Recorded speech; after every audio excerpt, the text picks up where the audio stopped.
السلام عليكم ورحمة الله وبركاته. النهاردة هعمل فيديو معاكم النهاردة طريقة عمل الطعمية في البيت بطريقة سهلة وبسيطة. طبعا أول حاجة بجيب معايا الفول نقعاه من بالليل على بيد ليلة كاملة. معايا بصلاية صغيرة، معايا بصل أخضر زي ما انتوا شايفين وخضرة، ومعايا كام فص من التوم. الخضرة بتاعتنا اللي هي كزبرة بس، وبصل أخضر أو كرات الموجود عندك بتاعتي، طبعا الاتنين حلوين. بنجيب بقى كده الفول. طبعا لازم ننقعه ليلة كاملة من على بياد عشان يبقى طري معانا. انا نقعته ليلة كاملة. وبعد كده بنجيب بقى بننزل في الكبة شوية بشوية، يعني منحطش كمية الفول كلها مع بعض، لا بننزل شوية بشوية. وبنحط التوم برضو والبصل، وبنحط شوية خضرة والبصل الأخضر نحط منه برضو شوية بشوية. يعني كل ما نحط شوية فول نحط معاه شوية خضرة زي ما انت شايفة كده. انا ما حطيتش يعني الخضرة كلها، يعني حطيت بس شوية منه.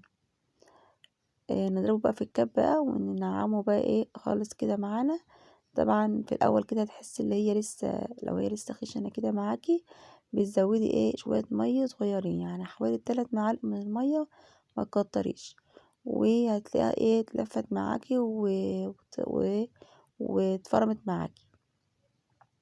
يعني لو تلاقيتيها عاملة معاكي عادي زودي لها 3 معالق من المية، واضربيها بقى كده شوية بشوية. طبعا انا ضربت الكمية كلها وخلصتها، وبعدين وريتها لكم بعد ما خلصتها كده بقى. بعد ما خلصت الكمية كلها، ده نص كيلو من الفول عمل معايا الكمية دي زي ما انت شايفة كده. كانت طالعة طرية وجميلة. طبعا بعد بقى من كده انت كده تعينها بقى في الفريزر، ما تحطش فيها اي حاجة بهارات خالص الا كمون وكزبرة ناشفة بس. ما بنحطش ملح خالص دلوقتي الا واحنا رايحين نحمرها.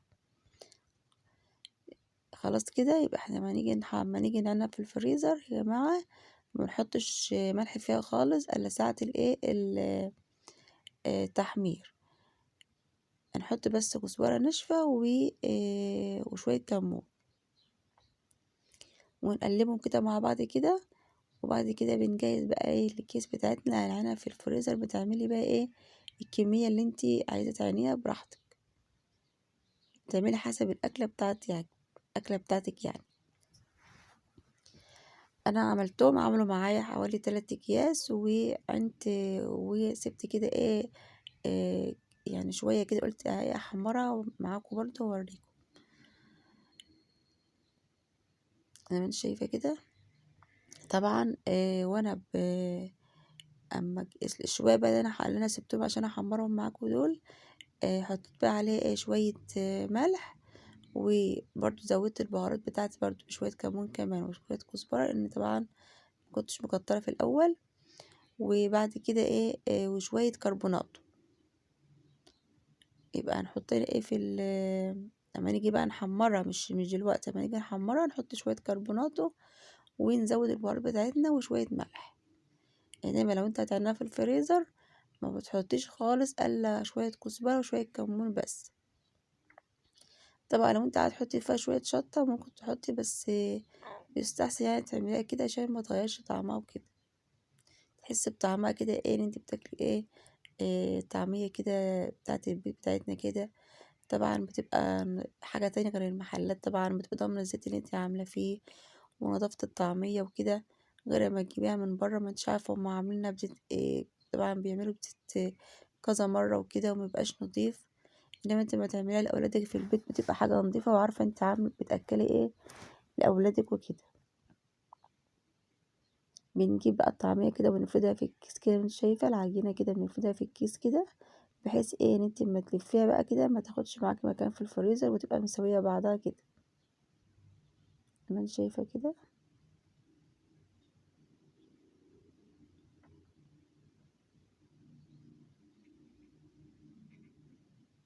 نحاول بقى ان احنا ممكن بقى تلزقها كده زي ما انت شايفة كده بلزق كده او حاجة، بحيث ان انت ما تتفكش منك. عملوا معايا حوالي 3 اكياس. طبعا لو عايزة تزودي ممكن تعملي اكتر من، انا كنت عاملة نص كيلو، ممكن تعملي كيلو بس. قصدي يعني تزودي يعني وتعملي كيلو. الكيلو طبعا هيعمل لك كمية اكتر، بس طبعا ما تحاوليش يعني تكتري في الفريزر، يعني ان الطعمية طبعا ما تحاوليش تكتري، يعني نص كيلو ده يخلص تجيبي نص كيلو تاني وتعملي تاني. كده عاملة معايا 3 اكياس اهو، وسبت بقى ايه شوية دول اللي في الطبق، قلت ايه اعملهم معاكم. عملوا 3 اكياس، ودول بقى نحط عليهم بيكنج كربوناتو، وبرضو نزود شوية، ونحط بقى شوية ملح وايه وشوية كمون وشوية كزبرة ناشفة كمان. نزود بقى البهارات بتاعتنا بقى ايه ونظبط الطعم. جيت بقى دلوقتي بقى جبت شوية مية كده جنب مني كده، وكنت انا مجهزة كده في الفنجان كده ايه شوية كزبرة ناشفة وشوية سمسم ابيض يا جماعة، سمسم ابيض وكزبرة ناشفة. طبعا لو مش عايزة سمسم عادي ممكن تحطها كده على طول وخلاص، بس انا قلت ايه اما اغير كده واعملها لهم بسمسم. طبعا الزيت يكون معانا سخن، وبنحطها والزيت سخن كده، ونقلبها بقى ايه على زي ما انت شايفة كده. كنت انا عملت يعني كمية كده، قلت اما اوريكم بقى ايه وانا بعمل الكمية التانية. شفت لونها كان جميل ازاي، وكان والله كان طعمها جميل اوي، والاولاد حبوها اوي. طبعا القعدة جنبي على الرخامة زي ما انتوا عارفين، مكة طبعا ده المعتاد بتاعها، اللي هي زي ما انتوا جنبي على الرخامة زي ما انتوا شايفين كده.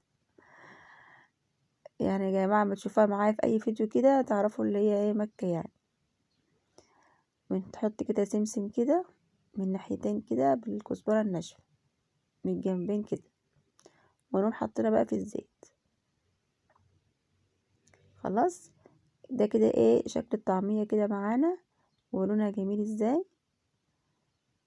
جربوها بقى كده وقولوا ايه رأيكم.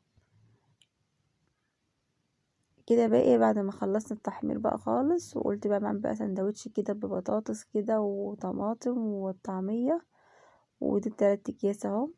يا رب كده الوصفة تكون عجبكم كده، ويا ريت تجربوها. ويا ريت بقى لو انت اول مرة تشوفيني لايك بقى واشتراك وتفعلوا الجرس عشان يوصلكوا كل جديد ان شاء الله مني باذن الله في الايام اللي جايه.